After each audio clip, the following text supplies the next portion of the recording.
Olá, estamos iniciando mais uma edição do TV Brasilagro, um programa produzido pela STZ TV UHF, canal 59, Sertãozinho, estado de São Paulo.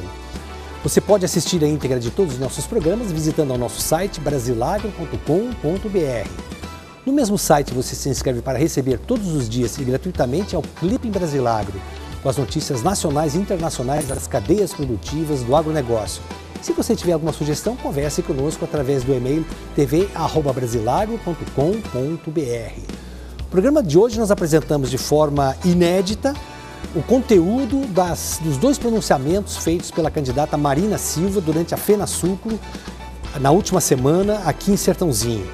No primeiro bloco nós vamos apresentar a entrevista coletiva que a candidata do PSB concedeu à imprensa ao lado do seu candidato à vice-presidência, Beto Albuquerque, e também ao lado do seu ex-secretário executivo do Ministério do Meio Ambiente, que é João Paulo Capobian. No segundo bloco, nós vamos mostrar de forma completa também o conteúdo da palestra que Marina Silva fez aos empresários durante a FenaSucro. Então, chamamos um rápido intervalo comercial e voltamos com os dois blocos com Marina Silva.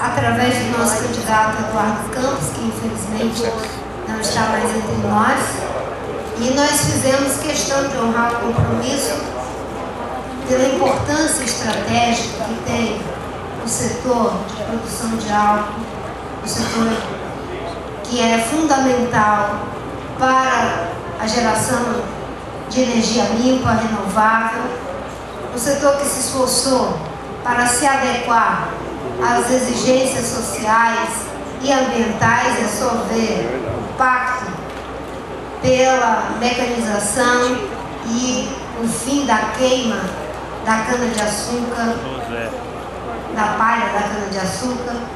Nós temos a clareza de que o setor está altamente prejudicado em função das decisões equivocadas que vêm sendo tomadas, com prejuízo do fechamento de 70 usinas, 40 usinas estão em processo de recuperação judicial, a perda de milhares de empregos e um prejuízo não só para a produção de álcool, mas também para a indústria ligada ao setor que sofre as mesmas consequências.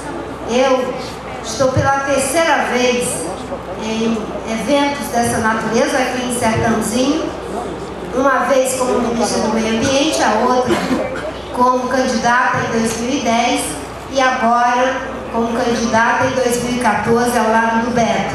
O Capobian tem coordenado os esforços dessa área no plano de governo e o que nós queremos é sinalizar muito fortemente que evitaremos todos os esforços para a recuperação do setor por entender a sua importância estratégica do ponto de vista econômico, do ponto de vista social e do ponto de vista ambiental.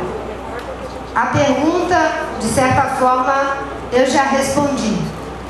Nós temos uma política que acabou levando ao desgaste total dos ganhos que já havíamos alcançado ao longo dos anos, uma política que desconhece as potencialidades do setor. Além da produção de álcool, nós temos a possibilidade da cogeração pelo uso do bagaço da cana-de-açúcar e da palha da cana-de-açúcar. Hoje, em função da baixa dos reservatórios, nós temos o uso de termoelétrica que estão vendendo megawatt-hora por cerca de 700 mil a 1.700 reais. Se tivéssemos uma política de geração de energia em função da biomassa produzida pela cana-de-açúcar, nós teríamos esse custo reduzido para algo em torno de R$200. Ou seja, a falta de visão, a atitude do atual governo causou um prejuízo sem precedente que precisa ser recuperado com os incentivos corretos e principalmente com a segurança da política econômica que não seja no caso a caso, tentando em alguns lugares com paliativos resolver os problemas associados à inflação e causando prejuízo àqueles que a duras penas investiram para que se tivesse uma contribuição efetiva na economia, na energia limpa, renovável e segura. Marina, Alessandro do Jornal Cana, se você for eleita, é possível criar uma secretaria especial para comunicação com o setor, uma vez que uma grande reclamação do setor nesse momento é a dificuldade de diálogo com o governo. E se é possível abrir a possibilidade de uma cadeira para pessoas do setor energético na ANP. Outra coisa, é possível também eliminar a CID da gasolina?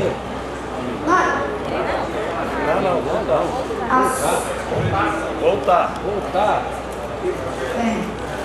Ele já fez pelo menos umas 4 perguntas na pergunta que ele tinha, mas, enfim, a falta de comunicação não é em função da falta de uma secretaria, é em função de uma postura que não prioriza o diálogo, que não prioriza uma visão de longo prazo e uma atitude de olhar para o conjunto das ações que estão sendo tomadas no governo.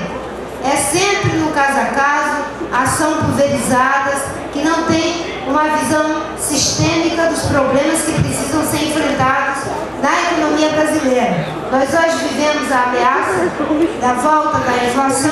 O governo, para controlar a inflação, usa de mecanismos que são altamente prejudiciais, não só ao setor, mas também ao contribuinte brasileiro.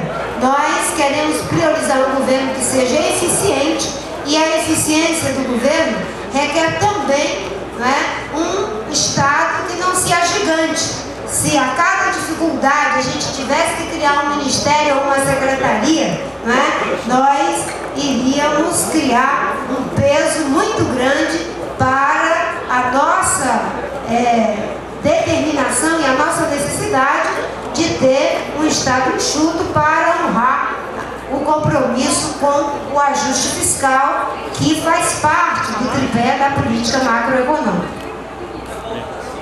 Não, por favor, vamos organizar as perguntas. Essas discussões elas estão sendo feitas dentro do plano de governo.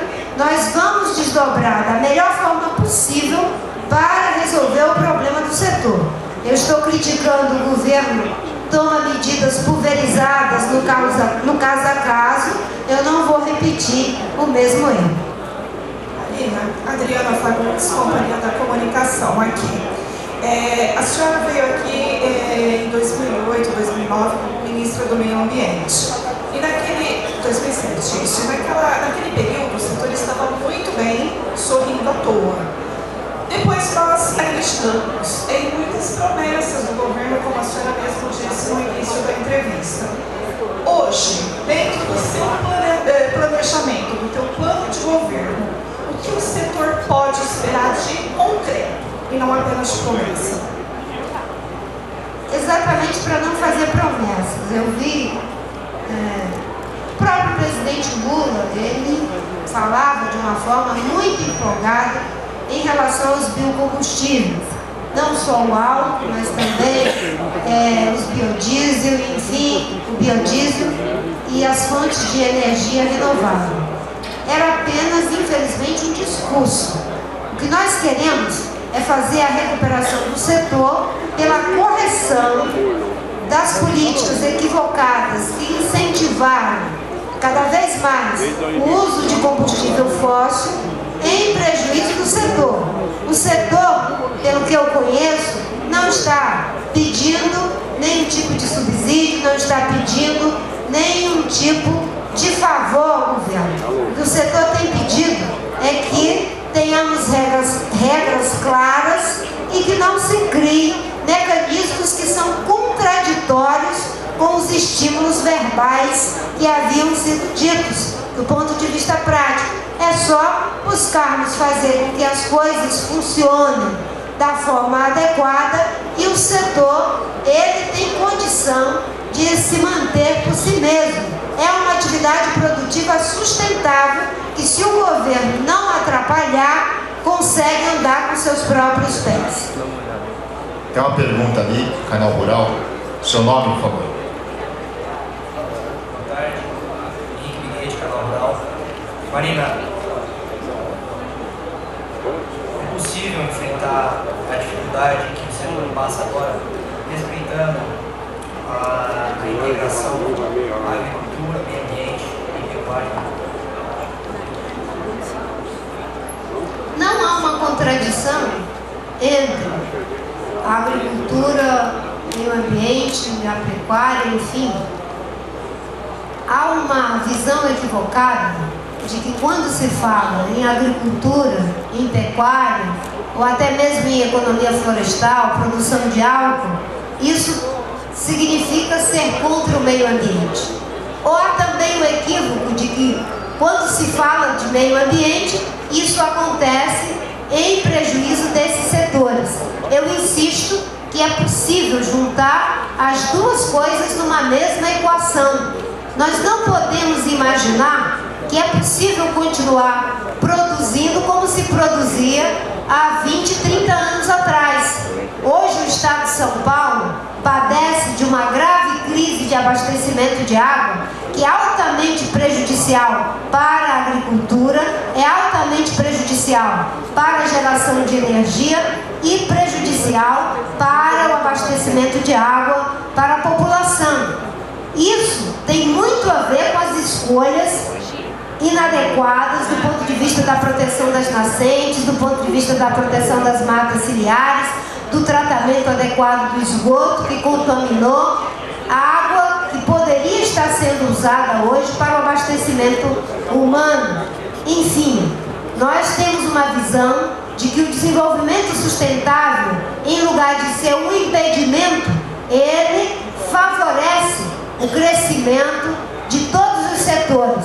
É só fazermos isso utilizando os incentivos para que os produtores possam fazer a sua parte, como por exemplo a recuperação da reserva legal, a recuperação das áreas de preservação permanente, de acordo com o que foi aprovado no Congresso no Código Florestal. Não há uma contradição entre preservação e desenvolvimento, não há contradição entre ecologia e economia. Essas duas coisas têm que estar integradas, sob pena de pagarmos um preço muito alto, quer no curto prazo ou no longo prazo. Pessoal, só seguindo a ordem, só antes de responder a próxima pergunta, só para que vocês entendam a mecânica aqui. Nós estamos dando a primeira vez para os especializados. Se falta algum especializado, por favor, levante a mão, tá? Na sequência, nós teremos a grande imprensa e no final as emissoras de TV, para que possam ter a imagem, a gente faz uma imagem melhor, ok? Para ficar organizado. Então, a próxima pergunta, por favor. Candidata Marina, Ronaldo Oliveira, do programa Revista do Campo, canal União da Sky.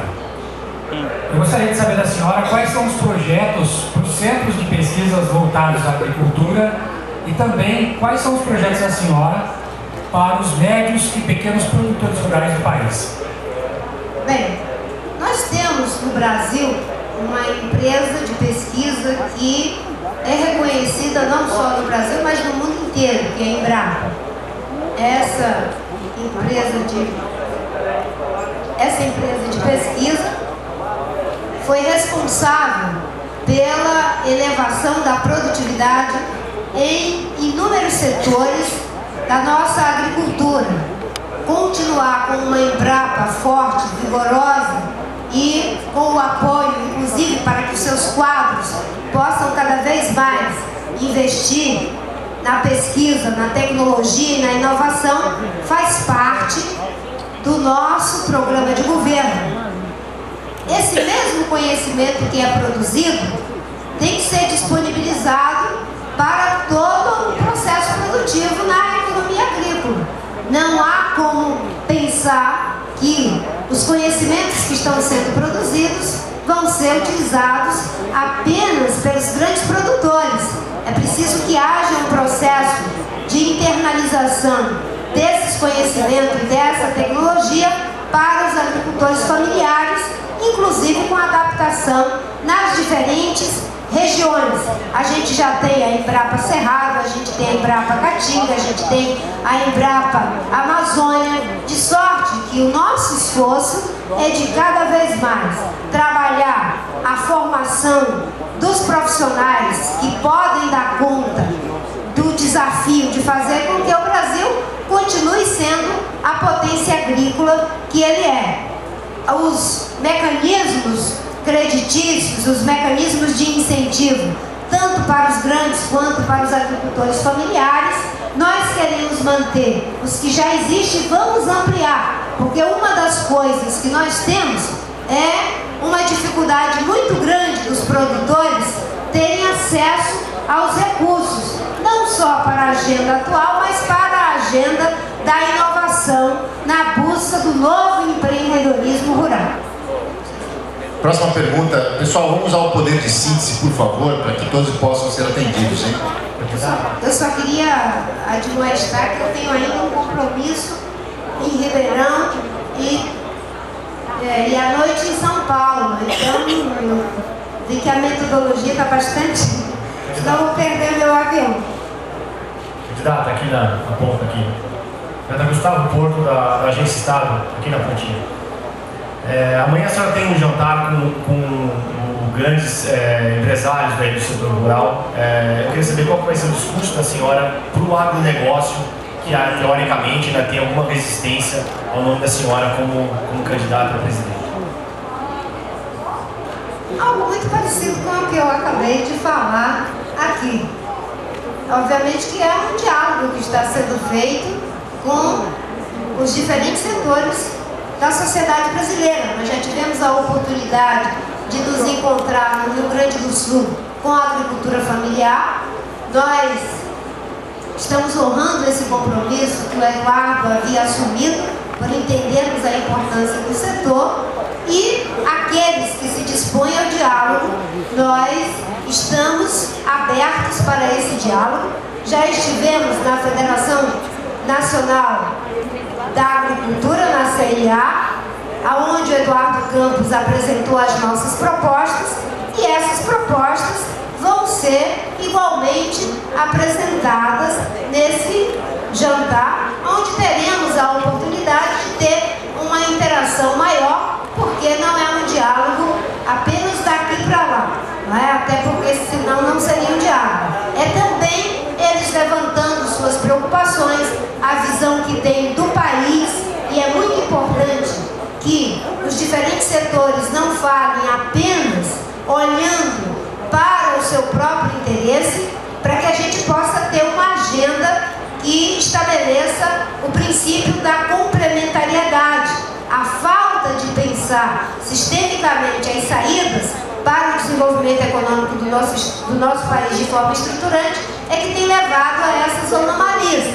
À medida em que o governo toma a decisão de que vai subsidiar o combustível fóssil, a gasolina, ele prejudicou a produção de álcool. E assim nós temos inúmeros exemplos. Se a gente continuar, no caso a caso, fazendo a discussão do ponto de vista apenas da demanda, a gente não organiza a oferta de boas políticas públicas para incentivar e melhorar o ambiente dos investimentos, do empreendedorismo, que está ficando prejudicado em função dos acontecimentos que têm marcado a economia brasileira. Uma pergunta só para organizar. Tem uma pergunta da Folha, na sequência valor econômico, e nós vamos passar para a TV devido ao horário, gente. Tá bom? Globo? Então, rapidamente, vai. Marina, sua esquerda aqui, Marina. Aqui, João da Folha de São Paulo, tudo bem? A presidente Dilma disse agora há pouco que a campanha este ano está baseada na mentira. Ela citou como exemplo a Copa do Mundo, onde houve uma onda de boatos e que acabou se concretizando num belo evento. E ela fez uma citação às suas declarações recentes de que vai trazer membros do PSDB e do PT para governar com os melhores nomes. E ela disse que não basta ter bons nomes, é preciso ter compromisso. Eu queria saber o que a senhora fala dessas duas declarações dela. Bem, na verdade, eu estive recentemente no Nordeste, em Pernambuco, em função da retomada da campanha depois da perda do Eduardo Campos.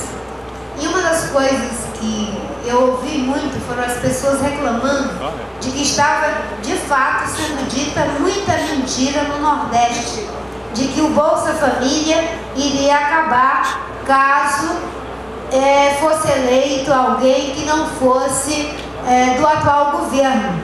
Imagine que a presidente está se referindo a esse tipo de boato que está circulando em relação a que as políticas sociais vão ser desmontadas. Eu, particularmente, tenho dito que vamos manter as conquistas, o Bolsa Família é importante e nós vamos aperfeiçoá-lo, inclusive com a educação de tempo integral, para que os nossos jovens possam ter igualdade de oportunidade.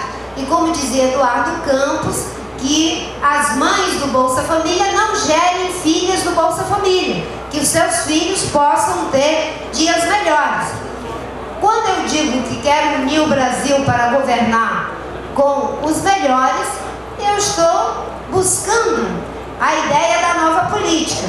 De fato, é muito difícil para o PT, para o PSDB, compreenderem essa visão ou esse tipo de procedimento na gestão pública, porque há 20 anos se acostumaram com a lógica da oposição pela oposição ou da situação pela situação, porque eles não conseguem ver qualidades nos feitos alheios e não conseguem ver nenhum tipo de erro nos seus próprios feitos, de sorte que para eles, de fato, quando você diz que existem pessoas boas, honestas e competentes em todos os lugares, para além daqueles que, porventura, existam dentro também dos nossos partidos, eu sei que eles têm muita dificuldade de compreender. Mas a sociedade brasileira não tem essa dificuldade.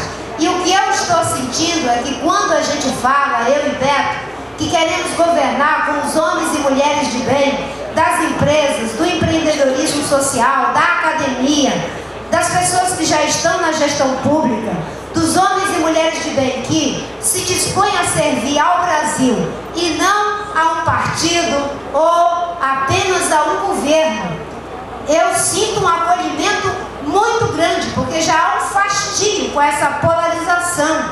A sociedade não suporta mais ver questões que são importantes de ser aprovadas no Congresso, que não são aprovadas simplesmente porque quem é a oposição de plantão quer mais é que o governo não tenha nenhum êxito, sucesso naquela demanda que apresenta para o Congresso. E assim por diante. Eu falo isso com muita tranquilidade, porque fui senadora por 16 anos. Votei na CPMF, mesmo quando o PT, na lógica da oposição pela oposição, aconselhava que não votasse, porque senão quem ia ficar bem com a sociedade era o PSDB. E em muitos momentos eu recebi também, como ministra de oposição, a incumbência de aprovar projetos de lei difíceis no Congresso Nacional e que busquei o apoio de todos os partidos. Inclusive o Beto, que me ajudou quando foi o relator da Lei de Gestão de Florestas Públicas, que criou o Serviço Florestal Brasileiro, as concessões onerosas para a produção florestal brasileira, nós tivemos que conversar com todos os partidos e aprovamos em 11 meses um projeto de lei no Congresso Nacional que era uma verdadeira revolução em um país que tem 60% do seu território com florestas. Em 400 anos de uso dessas florestas, não tinha uma lei de gestão de florestas públicas. E nós aprovamos com a ajuda de todos os partidos. Então, para eles é muito difícil mesmo isso que nós estamos propondo. Mas para a sociedade, isso já deveria ser uma realidade. Sérgio, boa tarde. Sérgio Roxo do Globo. Senadora, ontem no Jornal Nacional a senhora falou que o uso do avião, no final, haveria um ressarcimento. E a nota do PSB, da véspera, diz que dá a entender que seria uma doação o uso do avião. E o ressarcimento dá a entender que haveria um pagamento. Queria que a senhora esclarecesse e dissesse se não há uma contradição entre o que a senhora falou e o que o PSB tinha falado anteriormente. E aproveitando, qual que é o compromisso de hoje à noite em São Paulo? Fala que é ter. Voltar para São Paulo às 22 horas.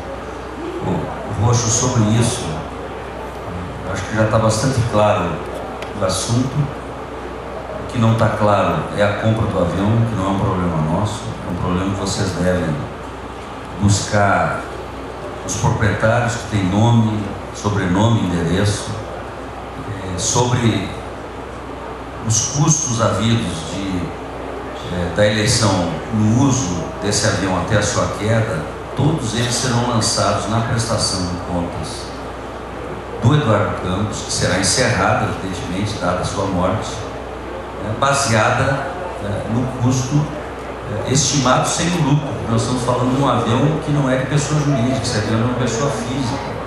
Então você vai fazer o ressarcimento de crédito e débito dos valores estimados nos voos todos. É isso que está bastante claro para nós. E nós queremos insistir, eu acho que ontem ficou bastante claro que nós temos todo o interesse de que a Polícia Federal, o Ministério Público, aprofunde as investigações sobre a compra, mas também aprofunde as investigações sobre as razões da queda. Eu sei que o Ministério Público Federal de Santos suspeita de um choque com um drone. Isso tem que ser esclarecido. Não pode ser colocado debaixo do tapete. Então está lá no inquérito do Ministério Público Federal a possibilidade de ter havido um choque com uma aeronave não tripulada que estava nas imediações do aeroporto. Então, sobre a compra, investiguemos todos, porque todos nós temos maior interesse, e sobre as razões da queda também investiguemos, porque nós não vamos, como eu disse, tenho insistido, acreditar que perdemos 7 companheiros sem uma explicação razoável.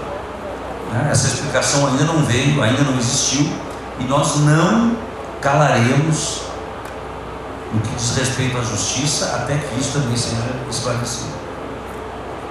Próxima pergunta, rapidinho, por favor. Depois as equipes de TV e de áudio fazem aqui embaixo, tá? Por favor, peço compreensão. Vamos lá? Oi, boa tarde, eu sou Letícia do Valor. O Valor Econômico trouxe hoje uma reportagem dizendo que a Polícia Federal descobriu que uma das empresas envolvidas na compra do jato Cessna foi beneficiada por um decreto de Eduardo Campos em 2011, quando ele era governador de Pernambuco. Ele ampliou os benefícios fiscais concedidos a Bandeirantes Pneu. E aí eu gostaria de saber como que a senhora encara esse fato e se sente confortável com isso sob o ponto de vista moral, e como que foi a conversa com o Nelson Andrade. Letícia, eu vou responder de novo esse assunto.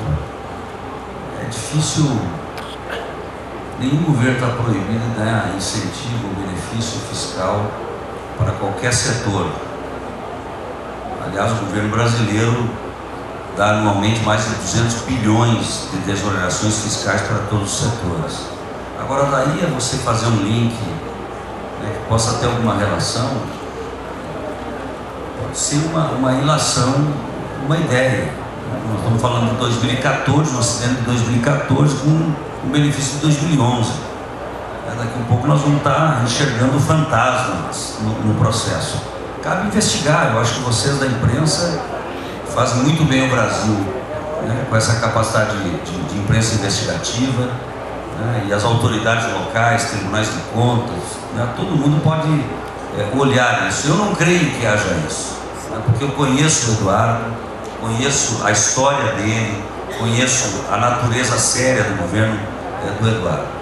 Eu não acredito que haja qualquer tipo de ilação. Pessoal, encerramos aí as perguntas, tá? Eu vou pedir para os candidatos, por gentileza, Ana Marina, por gentileza, se pudessem descer, que aí o pessoal de áudio e vídeo já podem fazer as perguntas. Quer fazer aqui mesmo? Vai mesmo. Quer fazer aqui mesmo? Então manda bala. Vai. Rapidinho. CBN, por favor. CBN? Cadê aí? Então vai, por favor. CBN. Rápido. Como é que o partido pode ter usado de um avião que não podia talvez ser vendido, né? Tinha restrições judiciais, a empresa tinha problemas. O povo ainda e que agora tá tem assistindo o negócio do tem avião, hein? laranjas por trás da negociação. O povo tem É a mesma coisa que eu entrar num táxi. Eu tenho que perguntar para o motorista se aquele carro foi roubado ou não. Como é que eu vou saber? Mas houve uma oferta de empréstimo de um avião que seria pago, não foi de graça, nem seria presente, porque isso é proibido por lei, nem aceitaríamos que fosse. Agora vamos nós saber qual é a história da compra desse avião. Melhor é que a justiça descubra a história, né, e que os compradores, se responsáveis por uma história errada, paguem por isso. Agora não quem usou o avião. Não quem usou o avião. Você não pega um táxi em São Paulo e pergunta: esse carro foi roubado, é seu mesmo, de quem é ele? Está pago o leasing, está pago o IPVA? Ninguém pede isso. Então, nós não estamos inadvertidos nisso. Agora, se houve erro de quem comprou, se quem comprou, né, usou de meios ilícitos, bom, responsabilize quem comprou. Próxima pergunta. Marina, SBT Brasil, em Alcântara. No próximo dia 1º de setembro, o SBT, Folha de São Paulo, o UOL e Jovem Pan vai realizar mais um debate presidencial com horário diferenciado às 17h45. Eu queria que você falasse da importância do evento e também desse horário diferenciado e, se possível, convidasse os eleitores para assistir o debate. Esse é um momento importante na história do nosso país, em que vamos fazer a escolha do futuro presidente da República, e eu tenho insistido que o fundamental é que se faça o debate em torno das ideias. Qual é a visão que se tem do país, quais são as prioridades para a saúde, para a educação, para a mobilidade, para enfrentar o problema da segurança, a infraestrutura, de como fazer para que se tenha uma gestão eficiente e competente do Estado, que não seja baseada na troca de pedaços do Estado para atender a fome de cargos que muitos dos aliados da base do governo têm. E esse debate ele é propiciado também pelos meios de comunicação. Óbvio que tem um horário diferenciado, ajuda para que as pessoas também possam alcançar a audiência no horário adequado para determinados segmentos da nossa população. Enfim, eu estou muito tranquila em relação ao nosso compromisso, meu e de Beto, da aliança que representamos, de que nós queremos debater o Brasil. Não queremos um embate, queremos um debate.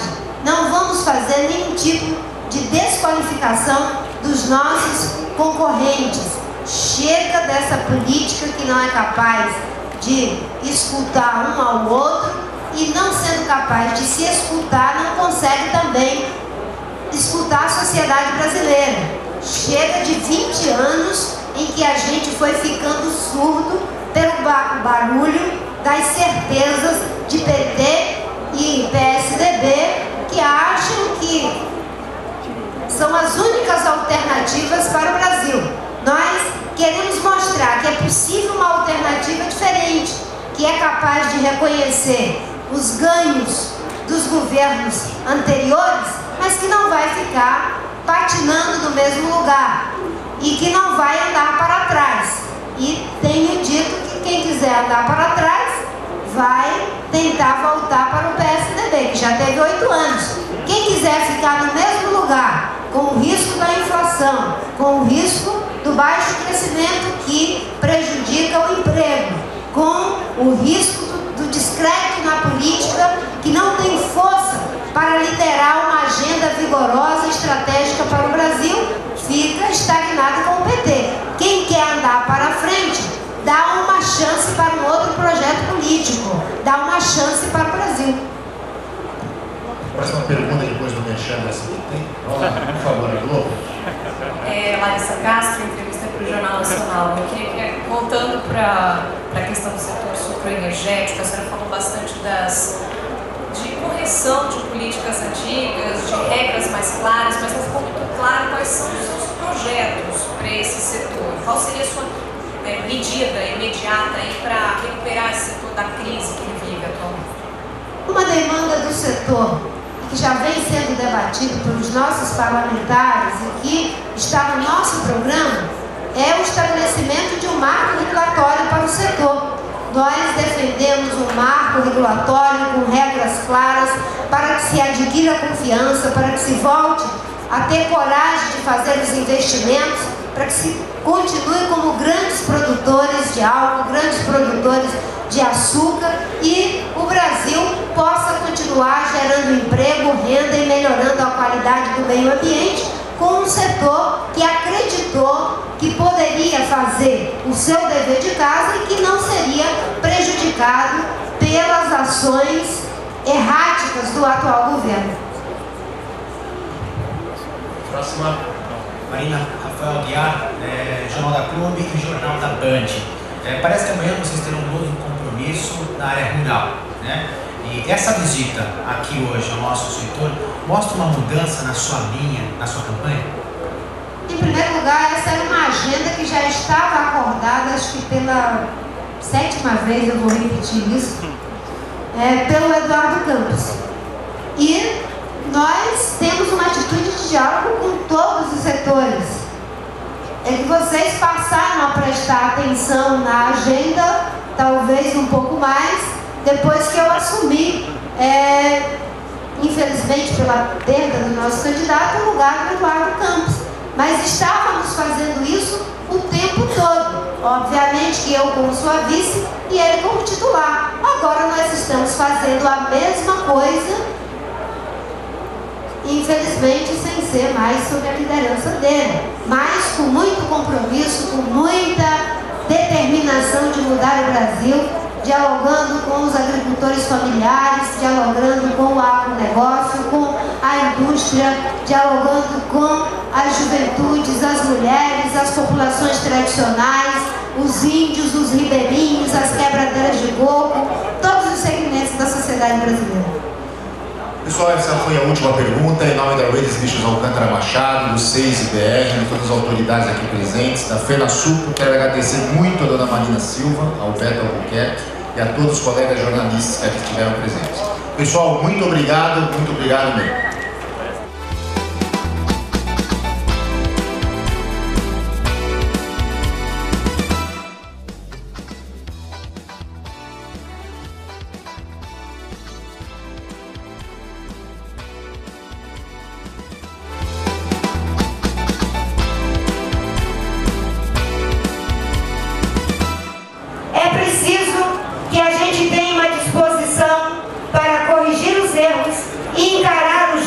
Desafios. Um erro que não podemos ter nenhum tipo de complacência.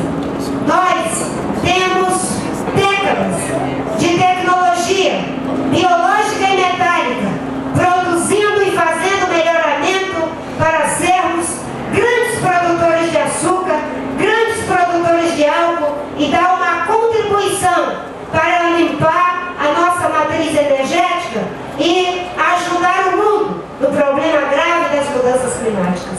As políticas equivocadas do atual governo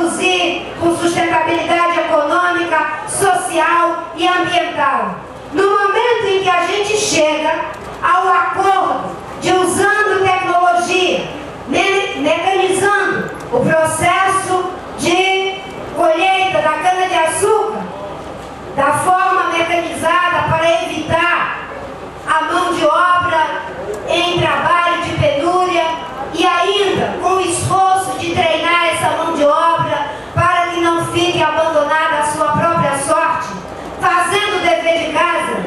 Olha o prêmio que recebe.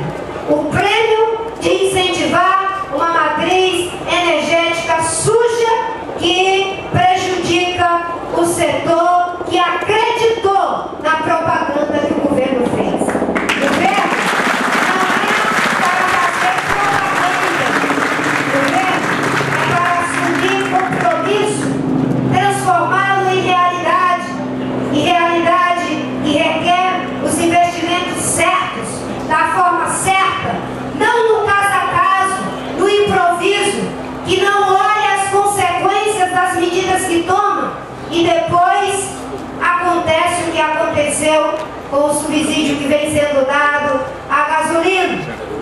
Eu costumo dizer que o petróleo ainda é um mal necessário. Não temos como não ter essa fonte de energia no mundo. Mas eu gosto muito de uma frase de um diretor do Banco Mundial que disse: o homem saiu da idade da pedra, não foi por falta de pedra, né? Foi porque encontrou outras alternativas. Nós temos que sair da idade do petróleo, não é porque falte petróleo, é porque encontraremos e já estamos encontrando outras fontes de suprimento de energia que asseguram o desenvolvimento econômico, social, mas sem prejudicar a proteção e o equilíbrio da vida no planeta. A produção de algo no Brasil poderia ter se transformado numa commodity. Quando eu era ministra do Meio Ambiente, junto com o Capobianco, com o apoio do Beto, que foi inclusive o meu relator da Lei de Gestão de Florestas Públicas, e hoje ele foi transformado por aqueles que querem nos dividir em ruralistas. Eu vou levar ele no PROCON porque ele não tem um palmo de terra.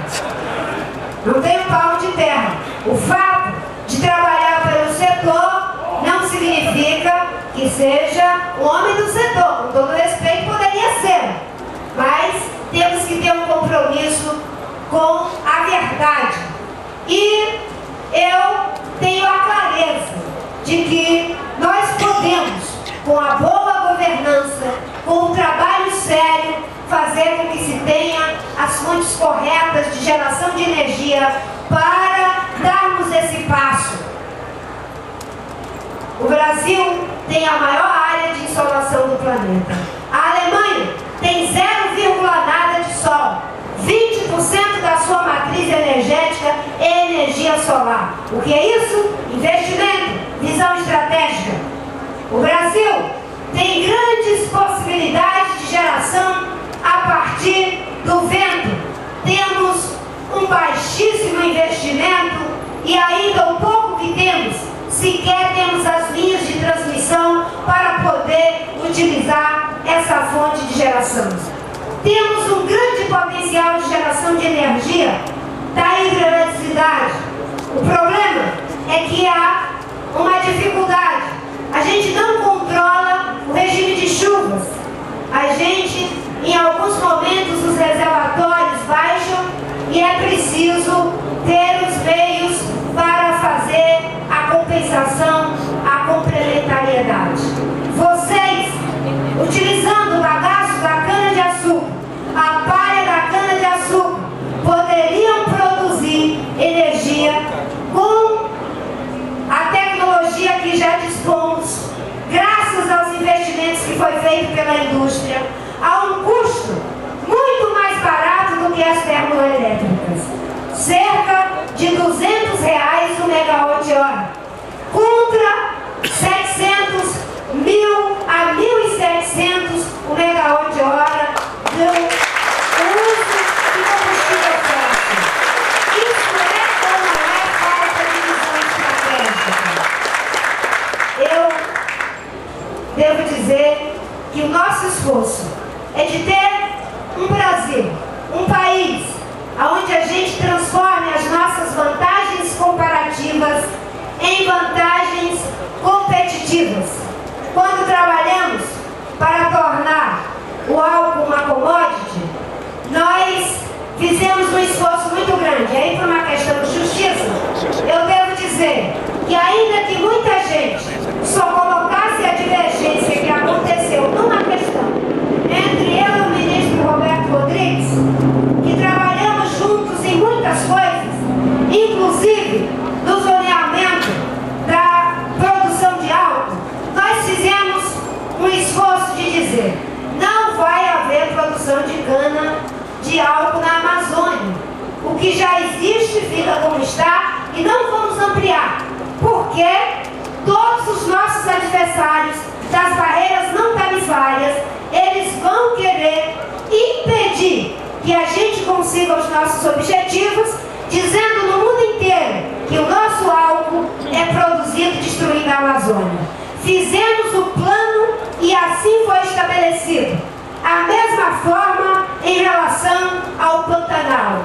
Depois que eu saí do Ministério do Meio Ambiente, mudaram essa realidade e todos vocês pagam o preço.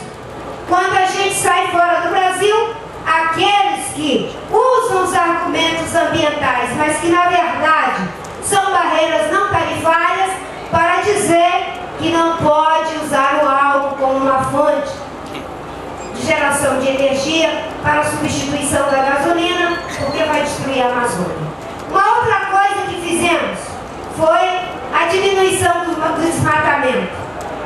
O nosso país, naquela época, crescia 3, 4%. E o desmatamento caindo 57%. Quando eu ia para os fóruns internacionais e acusavam a nossa agricultura de dumping ambiental, eu mostrava em um gráfico que a gente aumentava a produção por ganho de produtividade, que o desmatamento caía e a nossa produção aumentava. Hoje, nós temos uma realidade de crescimento baixo, desmatamento chegando a 30%, e aquilo que eles diziam não está se cumprindo. A busca pela sustentabilidade é a busca do encontro entre economia e ecologia. Eu estou dizendo isso há mais de 15 anos. O encontro entre economia e ecologia não é apenas o que não pode ser feito, é o como pode ser feito e criar os incentivos para a forma certa de fazer. A maioria das pessoas querem fazer da forma certa, querem aumentar a produção utilizando tecnologia, inovação, como vocês se esforçaram para fazer aqui, e agora veem os seus investimentos sendo quebrados por falta de visão estratégica.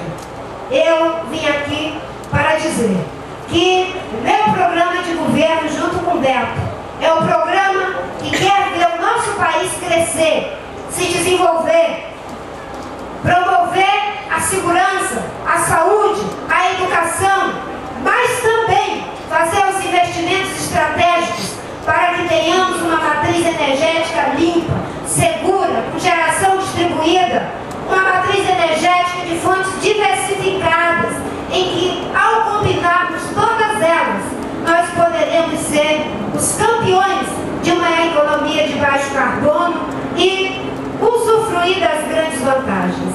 Nosso esforço é de que o setor, sim, será recuperado, até porque vocês fizeram a boa parte do eleitorado, se acreditaram, acreditaram na propaganda do governo. Eu gostaria de vir aqui, não para fazer a propaganda, mas para assumir o compromisso de que essa é uma fonte de geração de energia que deve ser estimulada, deve ser apoiada, incentivada e merece que os erros que foram praticados sejam corrigidos para que a gente possa ter os resultados que o Brasil precisa. Eu estou nessa jornada, não está sendo fácil, porque ela vem após uma tragédia. Quem era para estar aqui era Eduardo Campos. eu e Beto nunca nos programamos para esse encontro no lugar em que estamos ocupando agora.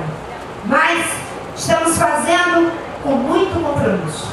Até porque o plano foi feito com a nossa participação. O plano que foi feito, liderado por ele, é o plano que nós vamos implementar no Brasil. Mas para isso, a gente precisa ter a coragem. Tem muita gente dizendo aí que o Brasil não é para ser governado pelos amadores do sonho. Os brasileiros terão que fazer uma escolha.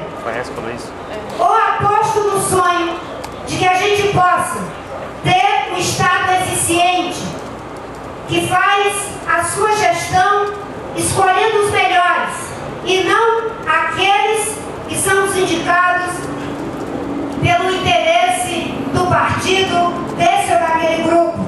Ainda que nos partidos tenhamos muitas pessoas boas e capazes e que com esses pré-requisitos podem sim ocupar cargos públicos. Há uma escolha a ser feita se queremos investir os 10% para a educação, para a saúde e, com isso, melhorar a qualidade de vida dos brasileiros com a escola de tempo integral, para que os nossos filhos tenham uma escola que lhe dê um futuro para viver com dignidade. Uma escolha a ser feita. Vamos ser a potência agrícola que nós somos? Vamos continuar sendo, aumentando produção por ganho de produtividade, ou vamos reivindicar que isso seja feito por expansão predatória da fronteira agrícola? Nós queremos ou não queremos os investimentos certos para que o nosso país possa ser um lugar bom de se viver para agricultores, familiares, para os empresários do agronegócio, para a indústria que está falindo, para os empreendedores sociais, para as populações tradicionais, um lugar bom de se viver. Essa é uma escolha que tem que ser feita entre os que têm esse sonho amador de ver o Brasil eficiente e unido em torno desses objetivos. Ou se vamos continuar na mão dos profissionais das escolhas incorretas, como essa que acabamos de falar, que está prejudicando a produção de álcool no Brasil. Eu ouvi, para finalizar, muitas vezes, pessoas que tentavam desqualificar o Lula, de que o Lula não era um gerente e de que, portanto, não poderia ser presidente do Brasil. Alguns também tentaram desqualificar Fernando Henrique. É um acadêmico. Como vai ser presidente do Brasil? Não é um gerente, não é um economista. O Brasil não precisa de um gerente. O Brasil precisa de quem tem visão estratégica, de quem sabe onde quer chegar e como chegar, de quem não acha que sabe tudo e ainda sabe o resto e convida as pessoas para juntos podermos fazer as mudanças, que reúne as pessoas, os melhores das empresas, dos governos, dos movimentos sociais, das juventudes, enfim, de todos os setores para governar. Essa escolha é uma escolha que está em curso agora. E eu não tenho dúvida de que os brasileiros já escolheram a mudança. Não querem ficar na polarização PT-PSDB. Eles estão aí há 20 anos. Nós reconhecemos a contribuição deles, mas agora já está estagnaram. Infelizmente. E é preciso criar um espaço onde a gente coloque a agenda certa. E ao colocarmos a agenda certa, Beto, podemos ter certeza que isso será bom para todos, inclusive para eles, porque a velha república precisa ser aposentada. Fernando Henrique ganhou e foi tutelado pela velha república. O PT ganhou e era o meu partido, foi tutelado pela velha república. Agora, chegou a hora de chamar a nova república à sua responsabilidade. Se o povo brasileiro nos der essa vitória, eu tenho certeza que é mais fácil conversar com o Fernando Henrique do que com o Antônio Carlos Magalhães. Tenho certeza que será mais fácil conversar com o Lula do que conversar com o Sarney. E eu estou dizendo isso agora, chamando a nova república à responsabilidade. Porque nós queremos viver o Brasil.